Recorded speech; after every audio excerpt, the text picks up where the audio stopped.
एक ये कहते हैं कि बिस्तर पे बाद वक़्त कोई नापाकी वगैरह लग जाती है और खुश्क हो जाती है बिल्कुल, तो क्या हम उस पर बैठकर कुरान अज़ीम पढ़ सकते हैं?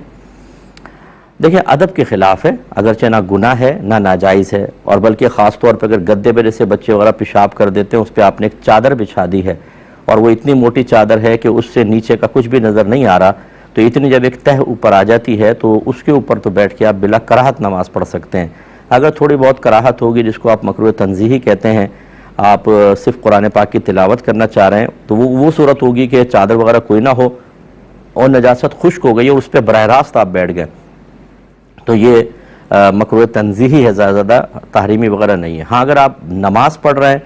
जैसे बहुत सारे बुज़ुर्ग होते हैं बैठ के नमाज़ पढ़ते हैं और हालत ये है कि गद्दे के ऊपर डायरेक्ट यानी नापाकी पर डायरेक्ट बैठ के पढ़ रहे हैं, तो फिर अगर वो ज़्यादा नजासत है तो लाजिम बात है कि नमाज नहीं होगी। यानी अगर 1 दिरहम से ज़्यादा है, दिरहम की मिक़दार आपको बताई थी, जो लिक्विड होती हैं जैसे पेशाब वगैरह, वो हथेली की गहराई के बराबर अगर हों तो 1 दिरहम है।